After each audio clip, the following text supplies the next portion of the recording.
বিসমিল্লাহির রহমানির রহিম। হে সমস্ত জগতবাসী, আজ আমি শামীম আলী চিশতি আপনাদের সামনে যে আলোচনাটি নিয়ে হাজির হলাম, এই আলোচনাটি যদি কেউ মন দিয়ে শোনে এবং এই কাজ এই কর্মগুলো করতে পারে, ইনশাআল্লাহ তিনি জান্নাত প্রাপ্তি বা মুক্তি প্রাপ্তি না হওয়া পর্যন্ত তিনি মৃত্যুবরণ করবেন না। আচ্ছা, একটি বিষয় দেখেন, কথাটি একটু বুঝে নেবেন যে আপনি যদি কোনো এমপি মন্ত্রী তার কাছাকাছি আপনি আছেন এবং সবসময় তার প্রশংসা করেন, সবসময় দেখা যায় প্রশংসার পাশাপাশি কেউ যদি তার বিরোধ করে কথা বলে তার সাথে আপনি ঝগড়া লেগে যান, খবরদার আমাদের এমপি সাহেবকে কখনো খারাপ বলবেন না বা আমাদের মন্ত্রী সাহেবকে কখনো খারাপ বলবেন না, তিনি অনেক ভালো, তার এই গুণ তার সেই গুণ।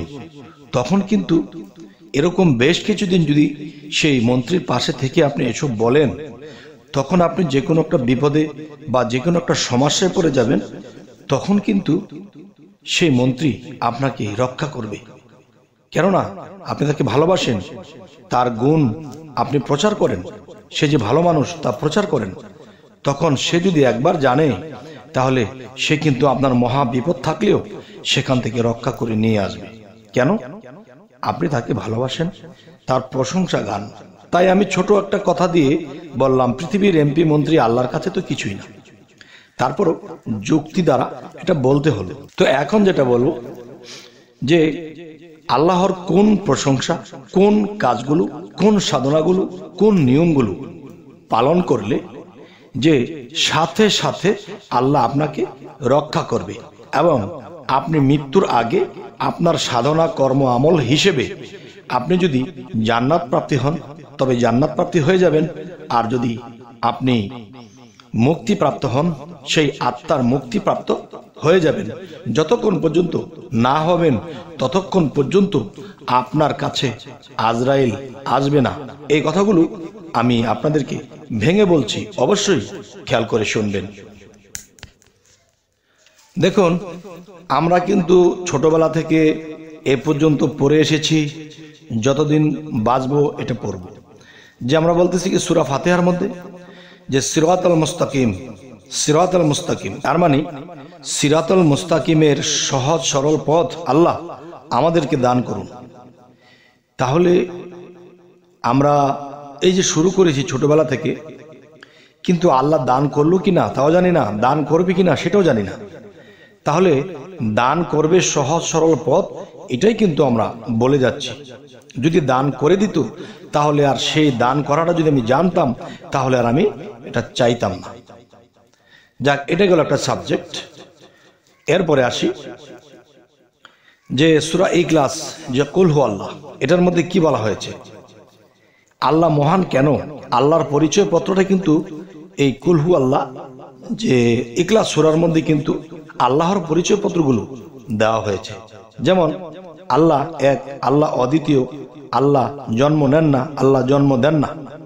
তাহলে বোঝা গেল কি আল্লাহর এই মহাগুণ যে আল্লাহ কারো কাছে জন্ম নেয় না এবং কাউকে জন্ম দেয় না, আল্লাহ এক, আল্লাহর দ্বিতীয় নেই, আল্লাহর উপরে কেউ নেই। তাহলে বোঝা গেল কি আল্লাহর প্রশংসা করা হচ্ছে। যদি আপনি সকালে ঘুম থেকে ওঠার পরে আপনি কমপক্ষে 7 বার পাঠ করেন, তাহলে 7 বার আপনি আল্লাহর প্রশংসা করলেন। আর আল্লাহ কিন্তু আপনার থেকে দূরে নয়, আপনার নিকটে, আর নিকটে বসেই কিন্তু শুনতে পাচ্ছে যে আপনি আল্লাহর এই প্রশংসাগুলো করছেন। আল্লাহ তুমি মহান, আল্লাহ তোমার উপরে কেউ নেই, তুমি এক, তুমি অদ্বিতীয়, তুমি স্বয়ংসম্পন্ন, তুমি জন্ম নেও না, জন্ম দেও না। তাহলে এই প্রশংসাগুলো যখন আল্লাহ শোনে, তখন কি হয় দেখেন, শুধু এই প্রশংসাগুলো করলেই হবে না, এমনই ডুবে করতে হবে, এমনই নীরবে করতে হবে যে আপনার চোখে দুফোঁটা পানি এসে যায়। আর সেই পানিটা কোত্থেকে আসে? সেই প্রেম ভক্তির দেশ থেকে আসে। আচ্ছা, এরপরে কি করবেন? আবার 7 বার আয়াতুল কুরসি পাঠ করবেন। আয়াতুল কুরসি যখন পাঠ করবেন, তখন ওটার মধ্যে কিন্তু ঠিক এরকমই আল্লাহর প্রশংসা জনিত কথাগুলো আছে। আচ্ছা, আবার অফিসে আদালতে কাজ কাম করছেন বা বিভিন্ন জায়গায় চলছেন, কিন্তু মানুষ অবশ্যই দুপুরে একটু লাঞ্চ করে, একটু বিশ্রাম নেয়। ঠিক তখন ইখলাস এবং আয়াতুল কুরসি 7 বার করে পাঠ করে ফেলবেন। যেন মনে করবেন এগুলো যখন পাঠ করতেছেন তখন মনে করবেন যে আল্লাহ আপনার সামনেই আছে, আপনি আল্লাহর সামনে এই জিনিসগুলো পাঠ করতেছেন। তখন দিন দিন আল্লাহ এগুলো শুনে আল্লাহ যখন প্রশংসিত হচ্ছে, তখন কিন্তু আপনার কোনো বিপদ আপদ, কোনো সমস্যা বা আপনি মৃত্যুর পরে জাহান্নামে যাবেন এরকম কিছু আল্লাহ এটা হতে দেবে না, আপনাকে সুপথে রাখবে। সিরাতাল মুস্তাকিম তো প্রত্যেক বেলায় বলাই হয়। আচ্ছা, এরপরে কি, যখন রাতে ঘুমাবেন, ঘুমাইতে যাওয়ার আগে আল্লাহ তাআলার কিছু জিকির আজকার করে এরপর এগুলো আবার পাঠ করবেন। পাঠ করার পরে তখন যে একটু ধ্যানমগ্ন হবেন, আর সেই ধ্যানের মধ্যে যেন আল্লাহকে ভাবতে ভাবতে চোখের পানিগুলো গড়গড় করে পড়তে থাকে। দেখেন, আপনাকে যদি শয়তানের কোনো অসওয়াসা থাকে, যদি আপনার মধ্যে শয়তানের অসওয়াসা দেয়, তখন এই জিনিসগুলো পাঠ করার পরে আপনার ভিতর থেকে সে অলসতা কেটে যাবে। অলসতা যখন কেটে যাবে তখন আপনার আরো বেশি ভালো লাগবে। আমি 7 বার বলেছি, 21 বার হয়ে গেছে। 21 বার বলেছি, দেখবেন যে 90-91 বার হয়ে গেছে। কোন দিক দিয়ে হয়ে যাবে বলতেও পারবেন না। তাহলে শরীরটা যখন আপনার শিহুরিয়া উঠবে, চোখ দিয়ে যখন গড়গড় করে পানি পড়বে, তখন আল্লাহ কিন্তু আপনার সামনে।